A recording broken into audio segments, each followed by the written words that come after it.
Senator, good morning. How are you? Hey, Greg. Good morning. Good to be back with you. Good to see the grass turning green again. It's one of my favorite times of the year. Absolutely. All right. A busy time in Congress, as a matter of fact. Well, when isn't it busy, I guess, in this case? But one of the things I wanted to talk about today was recently reintroducing the bipartisan and bicameral Farmer First Fuel Incentives Act, and looking at several things, specifically with biofuel tax credits. Yeah, Greg. There's two groups of people this will help. I think number one, let's talk about the ethanol folks. This is an increased tax credit for people who are using precision agriculture to grow corn or sorghum, whichever one it is that they're turning into ethanol. Precision agriculture, very simply, growing more with less. So we'll reward the farmers for doing that. And probably the bigger market opportunity, though, is jet fuel. One of the bills 2 years ago had a bill that was passed that would give an increased tax credit for turning soybean oil into jet fuel. And that was only a 2-year tax credit, though. So no one's out there wanting to build infrastructure with a 2-year plan. So I'm wanting to make that a 10-year plan. And next, and probably even more importantly, is make only Americans eligible for it. Right now, China is abusing it. They're bringing over used cooking oil and selling it to the refineries there on the southern coast and getting enjoying the tax credit for it. So we're trying to put farmers first and give them another market. And this jet fuel industry, I'm telling you, it is probably 10 times the opportunity that ethanol has been. It would literally take 5 times the entire soybeans we grow if we were to make all of our jet fuel from soybeans. So I think it's a great opportunity. And the only way it gets there is with this tax credit. So we're pushing it hard. And I actually think, there is a chance in this year's farm bill that we might be able to sneak it in there. And this, of course, not only yourself as one of the co-sponsors, but several who have really fought for it. Amy Klobuchar, your fellow senator from Minnesota, but also others as well. Senator Ernst, Senator Fisher, Senator Slotkin, also Senator Baldwin from Wisconsin, and Senator Ricketts from Nebraska.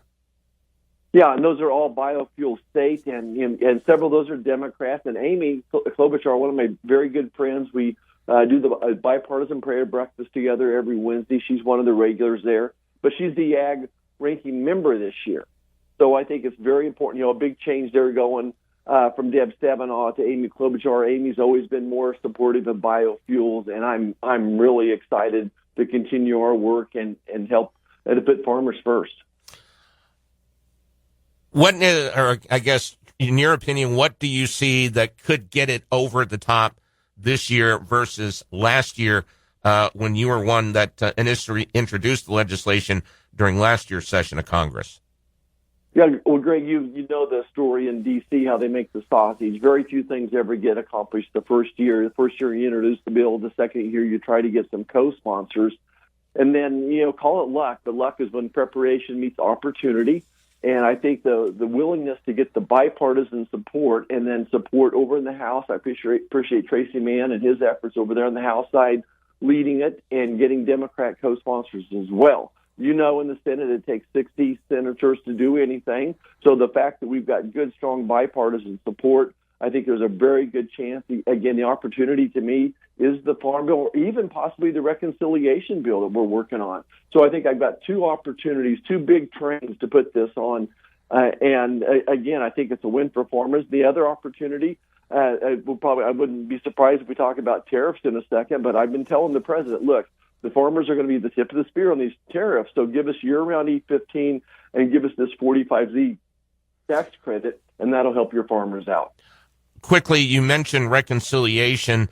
I know some steps were taken last week to get you to that next step, specifically looking at some of the tax-related items that needed to be passed to get you to the next steps towards the bigger reconciliation bill?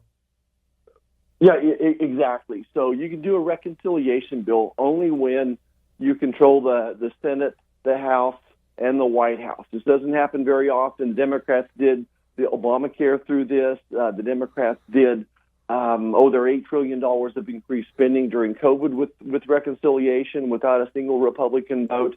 We did the Trump tax cuts back in 2017.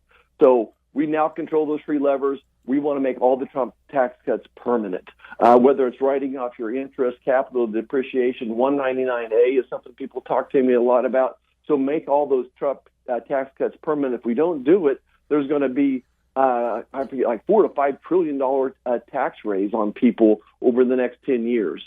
So it's a must-pass bill. And again, it only takes 50 senators. This is one of the few things that only takes 50 senators to get done. We're reconciling the budget. So our big goal is to make sure that we make those Trump tax cuts permanent, which I think all of agriculture has enjoyed. And for that matter, all small businesses have enjoyed some breaks from it. Senator, wanted to talk about, obviously, what we have seen here in the last 2 to 3 weeks concerning the president's tariff announcements. And it has obviously gone back and forth, initiating tariffs, initiating reciprocal tariffs, and then suspending them. I guess in this case, right now, you've got that 90-day delay on some. We had some announcements over the weekend. So there has been a lot of movement, but a lot of different things that have taken place concerning this, too. Yeah. I always go back to what the goals and purpose are. I think if your listeners keep in mind what President Trump's goals are, it makes a little bit more sense what he's doing. So he has two goals with these tariffs. Number one, he wants to turn them into trade agreements. So he'll use these tariffs as leverage to make a fair reciprocal trade agreement. And number two is to bring jobs back to America. Now, we're not going to ever be making T-shirts and tennis shoes in America again, probably, but we can certainly bring a lot more manufacturing jobs back here, and we're already seeing that happen. Big Pharma is bringing back thousands of jobs already. I'm seeing Softco, a company out of Japan, has committed $1 trillion into robots and an advanced technology for manufacturing as well. So we want to bring the jobs back. And I want to just remind all your listeners what President Trump 45 did. He did the same tactic. He used tariffs, and from that he negotiated really solid trade agreements we're still enjoying. That would be the USMCA trade agreement. Japan, he did a beef deal with. He did a good agreement with South Korea. And then he had a China phase one. And unfortunately, when he didn't get reelected, Joe Biden let that slip by the wayside. So he's going to use these tariffs, and you're seeing it already, to negotiate stronger trade agreements. Why do we let Australia sell billions of dollars of beef into America, and we're not allowed to sell one cheeseburger into Australia? And you know this, Greg, but it's more than tariffs. These other countries use non-tariff barriers to keep American products from going in. So let's get something done with the EU. Let's get something done with India, and give our farmers long-term solutions, not just a short-term solution.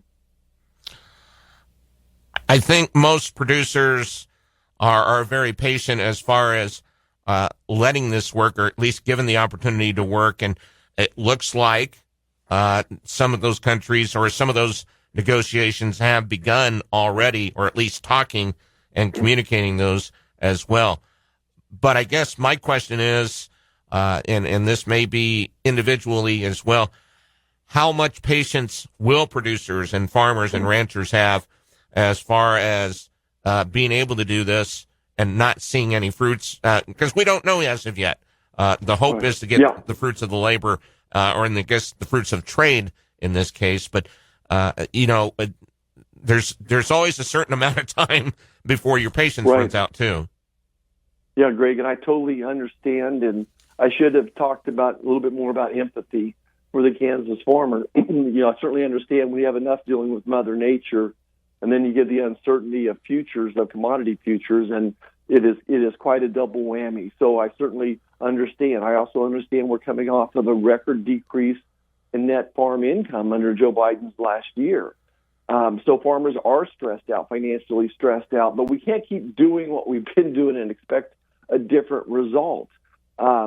So that's why I think it's so important that we do these trade agreements. And I want to remind farmers that, again, back in Trump 45, Same situation, China tariffs. We currently send over about a third of our soybeans to China. That's probably my biggest concern. Then 2/3 of our sorghum crops. So those are the two ones that I'm most worried about. We're going to figure out other things with all the other countries. I'm not sure we're going to figure this out with China.